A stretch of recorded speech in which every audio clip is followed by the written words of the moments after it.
ನಮಸ್ಕಾರ, ಸಿಸ್ಟರ್ಸ್ ಕಿಚನ್ಗೆ ಸ್ವಾಗತ. ಉತ್ತರ ಕರ್ನಾಟಕ ಸ್ಪೆಷಲ್ ಬದನೆಕಾಯಿ ಎಣ್ಣೆಗಾಯಿ ಮಾಡ್ತಾಯಿದ್ದೀನಿ.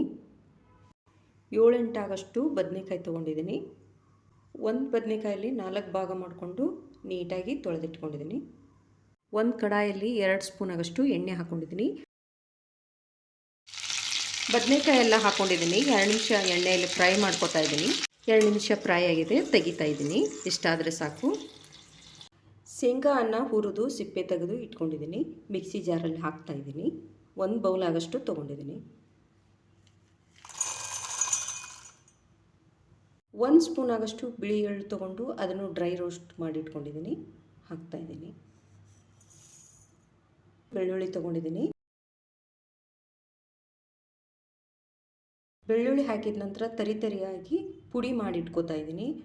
ತುಂಬ ನೈಸ್ ಪೇಸ್ಟು ಮಾಡ್ಕೋಬಾರ್ದು, ತರಿಯಾಗಿ ರುಬ್ಕೊಂಡ್ರೆ ಸಾಕು.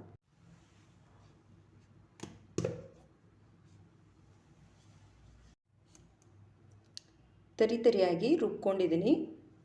ಒಂದು ಪ್ಲೇಟ್ ತೊಗೊಂಡಿದ್ದೀನಿ, ಅದರಲ್ಲಿ ಹಾಕ್ತಾಯಿದ್ದೀನಿ. 1 ಸ್ಪೂನ್ ಆಗಷ್ಟು ಮಸಾಲೆ ಖಾರ ಹಾಕ್ತಾಯಿದ್ದೀನಿ. ಅರ್ಧ ಸ್ಪೂನ್ ಆಗಷ್ಟು ರೆಡ್ ಚಿಲ್ಲಿ ಪೌಡ್ರ್ ಹಾಕ್ತಾಯಿದ್ದೀನಿ. ಅರ್ಧ ಸ್ಪೂನ್ ಆಗಷ್ಟು ಧನಿಯಾ ಪೌಡ್ರ್, ಚಿಟಿಕೆ ಆಗುವಷ್ಟು ಅರಿಶಿನ ಪುಡಿ ಹಾಕ್ತಾಯಿದ್ದೀನಿ. ರುಚಿಗೆ ತಕ್ಕಷ್ಟು ಹಾಕ್ತಾಯಿದ್ದೀನಿ. ಇವಾಗಲೇ ಹಾಕ್ತಾಯಿದ್ದೀನಿ. 2 ಸ್ಪೂನ್ ಆಗಷ್ಟು ಹುಣಸೆಹಣ್ಣಿನ ರಸ ಹಾಕ್ತಾಯಿದ್ದೀನಿ. ಬೆಲ್ಲ ಹಾಕ್ತಾಯಿದ್ದೀನಿ. ಬೆಲ್ಲ ಬೇಡ ಅಂದರೆ ಸ್ಕಿಪ್ ಮಾಡಿ. ಹುಣಸೆಹಣ್ಣು ಹಾಕಿದ್ದಲ್ವ, ಅದಕ್ಕೆ ಬೆಲ್ಲ ಹಾಕ್ತಾಯಿದ್ದೀನಿ. ಸ್ವಲ್ಪ ಕೊತ್ತಂಬರಿ ಸೊಪ್ಪು, 1 ಸ್ಪೂನ್ ಆಗಷ್ಟು ಎಣ್ಣೆ ಹಾಕ್ತಾಯಿದ್ದೀನಿ. ನೀಟಾಗಿ ಎಲ್ಲ ಮಿಕ್ಸ್ ಮಾಡ್ಕೊತಾ ಇದ್ದೀನಿ. ಮಸಾಲೆ ಖಾರ ಇಲ್ಲ ಅನ್ನೋರು ಗರಂ ಮಸಾಲ ಹಾಕ್ಕೊಳ್ಳಿ 1 ಸ್ಪೂನ್ ಆಗಷ್ಟು. ಫಿಲ್ಲಿಂಗ್ ಎಲ್ಲ ರೆಡಿ ಮಾಡ್ಕೊಂಡಿದ್ದೀನಿ. ಬದನೆಕಾಯಿ ತೊಗೊಂಡು ಫಿಲ್ ಮಾಡ್ತಾಯಿದ್ದೀನಿ ಇವಾಗ.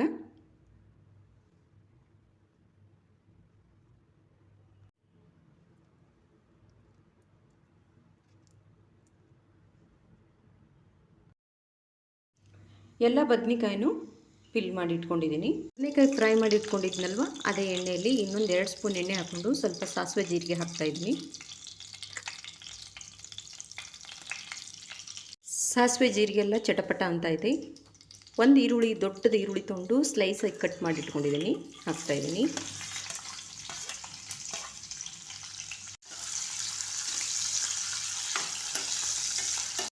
ಸ್ವಲ್ಪ ಕರಿಬೇವು ಹಾಕ್ತಾಯಿದ್ದೀನಿ. ಸ್ವಲ್ಪ ಅರಿಶಿನ ಹಾಕ್ತಾಯಿದ್ದೀನಿ.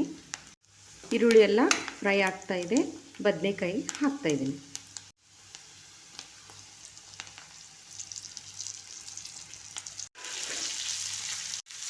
ಎರಡು ನಿಮಿಷ ಆದ ನಂತರ ತಿರುಗಿಸಿ ಹಾಕಬೇಕು, ಇಲ್ಲಾಂದರೆ ಮಸಾಲೆ ಎಲ್ಲ ಬಿಟ್ಕೊಂಡ್ಬಿಡುತ್ತೆ. ಸ್ಲೋ ಆಗಿ ಹಾಕಬೇಕು. ಫಿಲ್ಲಿಂಗ್ ಮಾಡಿದ ನಂತರ ಮಸಾಲೆ ಎಲ್ಲ ಮಿಕ್ಕಿತು ಹಾಕ್ತಾಯಿದ್ದೀನಿ. ಕನ್ಸಿಸ್ಟೆನ್ಸಿ ನೋಡಿಕೊಂಡು ನೀರು ಹಾಕ್ಕೊಳ್ಳಿ.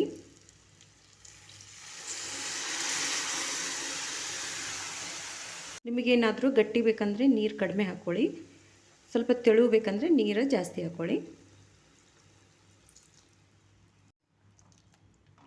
ಇನ್ನೊಂದು ಸಲ ಎಲ್ಲ ನೀಟಾಗಿ ಮಿಕ್ಸ್ ಮಾಡ್ತಾಯಿದ್ದೀನಿ. ಸ್ವಲ್ಪ ಕೊತ್ತಂಬರಿ ಸೊಪ್ಪು ಹಾಕಿ ಲಿಡ್ ಕ್ಲೋಸ್ ಮಾಡಿ 5 ನಿಮಿಷ ಕುದಿಬೇಕಿದು. ಲಿಡ್ ಕ್ಲೋಸ್ ಮಾಡ್ತಾಯಿದ್ದೀನಿ. 5 ನಿಮಿಷ ಆಗಿದೆ. ಸ್ಟವ್ ಆಫ್ ಮಾಡ್ತಾಯಿದ್ದೀನಿ. ಲಿಡ್ ಓಪನ್ ಮಾಡ್ತಾಯಿದ್ದೀನಿ ನೋಡಿ.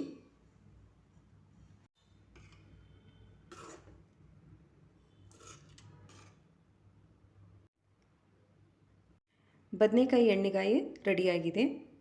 ಬದನೆಕಾಯಿ ಎಣ್ಣೆಗಾಯಿ ಮಾಡಿದ್ನಲ್ವ, ರೆಡಿಯಾಗಿದೆ ನೋಡಿ. ಜೋಳದ ರೊಟ್ಟಿ, ಸಜ್ಜಿ ರೊಟ್ಟಿ, ಚಪಾತಿ, ರೈಸ್ ಜೊತೆ ತುಂಬ ಚೆನ್ನಾಗಿರುತ್ತೆ.